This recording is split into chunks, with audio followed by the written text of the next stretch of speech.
আলো তোমাৰ ছবি ধৰা খিলা গোপনে আহি ইয়াৰ গোলা। আমাৰ প্ৰাক্তন ছাত্ৰ অহোৰাত্ৰি মাতে, এয়েহে আজি ইমান ফুল প্ৰভাতে প্ৰভাতে। মাননীয় মিছামৰা আৰু গোপালচুক গাঁৱৰ মাজমজিয়াত অৱস্থিত ঐতিহ্যমণ্ডিত লোহিত চাপৰি জনজাতি মধ্য ইংৰাজী বিদ্যালয়ৰ ৪৫ অংকীয় বাৰ্ষিক অধিৱেশন, অভিভাৱক সন্মিলন আৰু বাৰ্ষিক বিদ্যালয় সপ্তাহৰ বঁটা বিতৰণী সভাৰ সভাপতি মহোদয়, উপস্থিত শিক্ষাগুৰুসকল আৰু আজিৰ সভাৰ উদ্বোধক শ্ৰীযুত বিষ্ণুদলে বিশিষ্ট সমাজ সেৱক ও গায়ক আৰু নিৰ্দিষ্ট বক্তা শ্ৰীযুত যাদৱ বৰা, শ্ৰীযুত ত্ৰিদীপ হাজৰিকা, শ্ৰীযুত ঋতুৰাজ পাতিৰ আৰু বিভিন্ন প্ৰান্তৰ পৰা নিমন্ত্ৰিত মুখ্য অতিথি আৰু বিশিষ্ট অতিথিবৃন্দ আৰু আজিৰ সভাত উপস্থিত অভিভাৱক অভিভাৱিকাসকল আৰু মোৰ অতি মৰমৰ ছাত্ৰ বন্ধু বান্ধৱীসকল,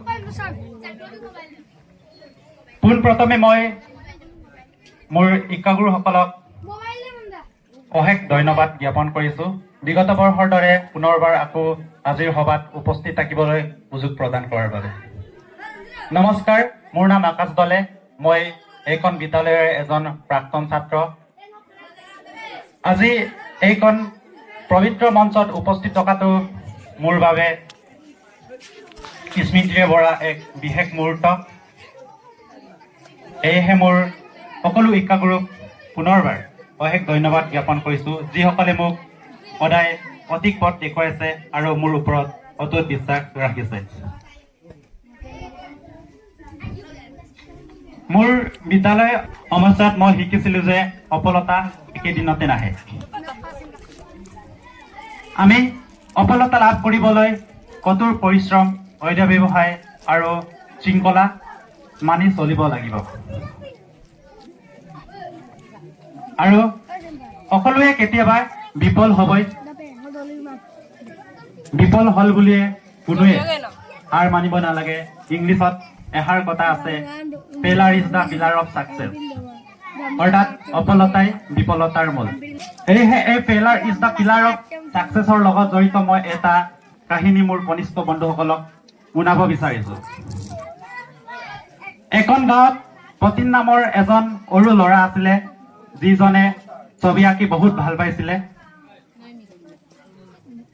কিন্তু গাঁৱৰ মানুহবোৰে তাৰ ছবি ভাল পোৱা নাছিলে আৰু তেতিয়া প্ৰতীনে বৰ দুখ পাই মাকক ক'লে, মা, মই আৰু ছবি নাহাকো। তেতিয়া মায়ে ক'লে, বিফলতা কেতিয়াও শেষ নহয় বাবা, বিফলতা কেতিয়াও শেষ নহয়। তেতিয়াৰ পৰা আকৌ পুনৰবাৰ প্ৰতীনে ছবি আঁকিবলৈ আৰম্ভ কৰিলে আৰু বহু অভ্যাস কৰাৰ পাছত ই ছবি অঁকাৰ বিভিন্ন উপায় শিকিলে আৰু বিভিন্ন শিল্প প্ৰতিযোগিতাত অংশগ্ৰহণ কৰিছিল যদিও ই পুৰস্কাৰ পাবলৈ সক্ষম হোৱা নাছিলে। পৰৱৰ্তী সময়ছোৱাত এজন বিখ্যাত শিল্পীয়ে তেওঁৰ কাম কৰাবোৰ ভাল পালে আৰু এখন শিল্প প্ৰদৰ্শনীলৈ নিমন্ত্ৰণ জনালে। তেতিয়া এই শিল্প প্ৰতিযোগিতাত প্ৰতীনৰ কাম কৰাবোৰ সকলোৱে ভাল পালে আৰু পুৰস্কাৰ জিকিবলৈ সক্ষম হ'ল। তেতিয়া প্ৰতীন নামৰ এই সৰু ল'ৰাজনে কৈছিলে, মই যদিহে বিফল হ'ল বুলি চেষ্টা বন্ধ কৰিলোহেঁতেন, তেন্তে মই আজি সফল হ'ব নোৱাৰিলোহেঁতেন। মোৰ বন্ধু বান্ধৱীসকল, ইয়াৰ মৰেলটো হৈছে failure is the first step to success, অৰ্থাৎ বিফলতাই হৈছে সফলতাৰ প্ৰথমটো খোজ। সেয়েহে কেতিয়াও আমি বিফল হ'ল বুলি হাৰ মানিব নালাগে, আমি কৰি যাব লাগিব আমাৰ কৰণীয় কামবোৰ। অভিভাৱকসকলক মই ক'ব বিচাৰিছো, শিশুৰ প্ৰথমখন বিদ্যালয় হৈছে ঘৰ। সেয়েহে অভিভাৱকৰ দায়িত্ব হৈছে শিশুক সময় দিয়া তেওঁলোকৰ মনৰ কথা জানি লোৱা আৰু মোবাইলতকৈ কিতাপৰ প্ৰতি আগ্ৰহ জন্মোৱা আৰু শিক্ষাগুৰুসকলৰ লগত নিয়মিত যোগাযোগ কৰা। যদিহে আমি সুস্থ আৰু সবল আৰু শিক্ষিত সমাজ গঢ়িব আগবাঢ়ো তেন্তে আমি বিদ্যালয় ছাত্ৰ ছাত্ৰী অভিভাৱক আৰু শিক্ষাগুৰুসকলে একেলগে আগবাঢ়ি যাব লাগিব বা একেলগে মিলি কাম কৰিব লাগিব। নহলে আমি কেতিয়াও সফল হ'ব নোৱাৰিম বা এখন শিক্ষিত সমাজ গঢ়িব নোৱাৰিম। এয়েহে মই মোৰ অভিভাৱকসকলক অনুৰোধ কৰিছো যে সকলোৱে স্কুলৰ লগত যোগাযোগ ৰাখিবা, নিজৰ ল'ৰা ছোৱালীৰ মনৰ কথা জানিবলৈ চেষ্টা কৰিবা আৰু মোবাইলতকৈ পুথিৰ প্ৰতি আগ্ৰহ জন্মাবা।